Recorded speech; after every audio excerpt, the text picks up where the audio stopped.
Hey there, Tracy Monty Smith with SE Coaching, back for lesson number 8 in our series. I cannot believe that we're already on lesson number 8 out of my list of 10 things that my horses have taught me, or lessons I've learned from my horses. Quick shout out, Greg Bobby, Total Symmetry, sponsor of this video series.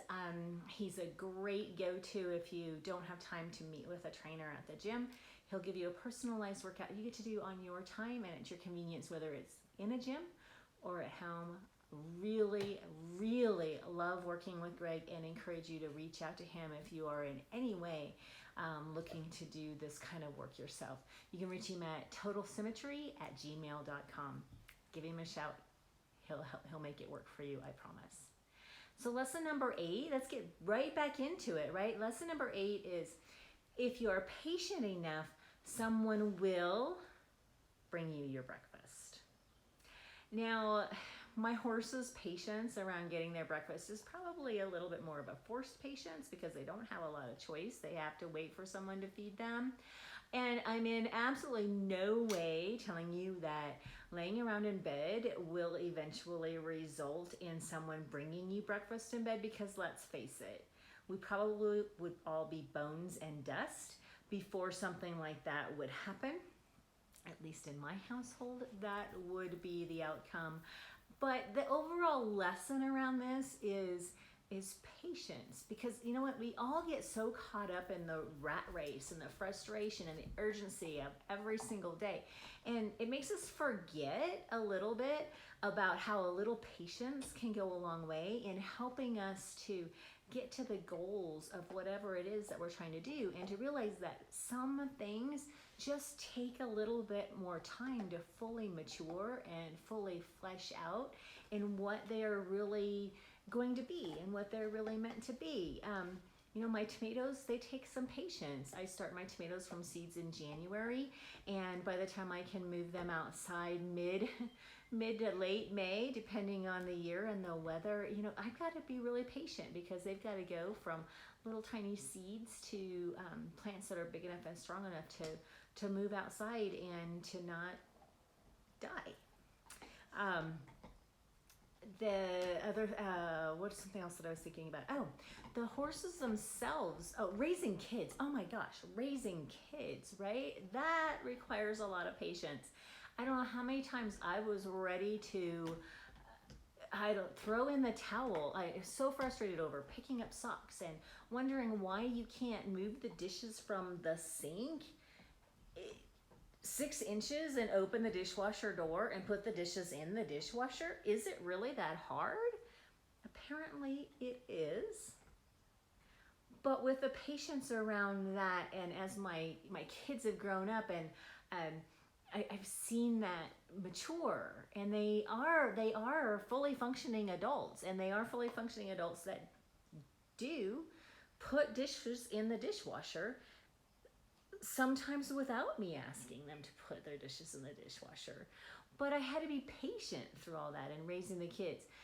Working with the horses themselves, you have to show an incredible amount of patience with these animals, because have you ever tried to move a 1,200-pound animal that does not want to move? And I've learned that, you know, taking a little patience to check in with them and finding out, why are you not wanting to move forward? Why are you not wanting to walk forward with me?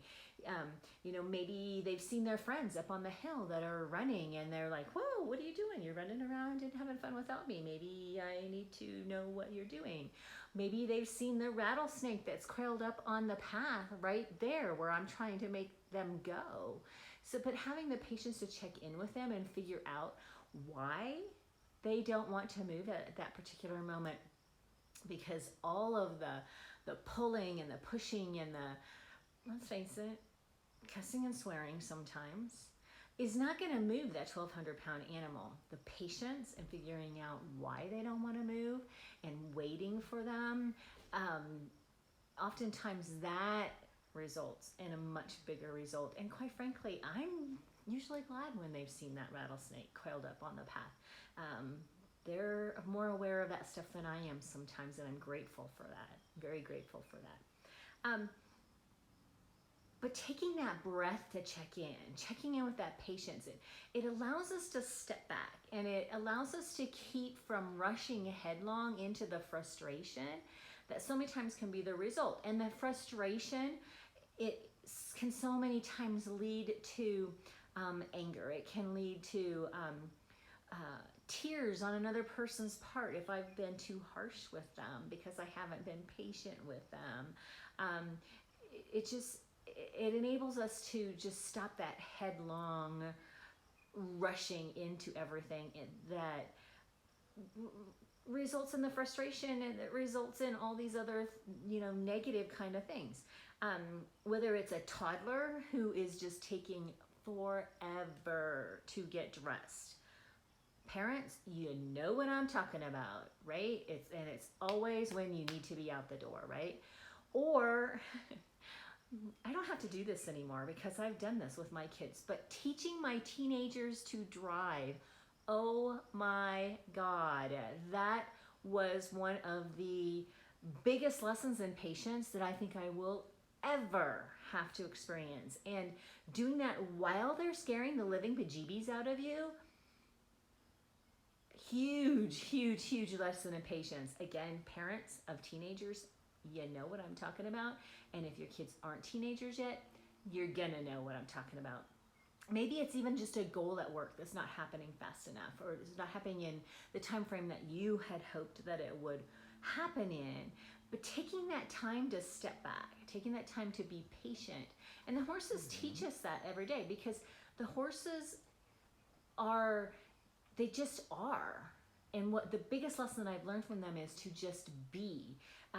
Take each and every single moment of each and every single day exactly as it is, and stop rushing around and trying to change it and trying to be all things to all people at all times, or trying to be busy just for busy's sake, right? And to step into that patience and realize that I'm actually going to move forward faster and with a whole lot less of energy expenditure by being patient and letting things progress. Being patient will result in the reward. Your adult children will learn to put the dishes in the dishwasher. I have seen it sporadically happen, that they do put their dishes in the dishwasher. The goal at work, you will get there. It might take a little bit longer than what you had originally expected. But by not giving up, by being patient, by continuing to take those steps forward to it, by continuing to just be, and to realize that being there and experiencing the day and the moment, and making those small steps forward, and showing that patience is going to result in the goal at work. It will result in the goal at work. And the biggest one, the horses, them being patient, breakfast will be served. Breakfast is served every single day. They just have to be patient, and they have to trust, and they have to believe that that's all going to happen. And that also goes hand in hand with the patience. I have to trust and believe that my children will one day put the dishes in the dishwasher. I have to trust that one day the toddler will dress themselves in a little bit more timely fashion. I have to trust and believe the goal at work will happen. Patience. Patience. If you are patient enough, someone will bring you breakfast. So there's a lot in that lesson for me to learn. I hope that there's something in there for you to learn. I hope that you share this. I hope it's a conversation starter at dinner, or you're sharing it with a friend, or you're sharing this video series with a friend. I would love that. Or the blog series with a friend. Let's just share all this. And I really, really, really love it when you guys send me those emails or write in the comments what these lessons bring up for you, because what they bring up for me are not necessarily what they bring up for you. I'm just trying to share what these lessons have taught me, and I love it when you share what the lessons have taught you. You can always share in the comments. You can shoot me an email, Tracy, Tracy, @secoaching.net. Love to hear from you all. Until we talk again next week, Have a fantastically beautiful, patient week. Talk to you soon. Bye-bye.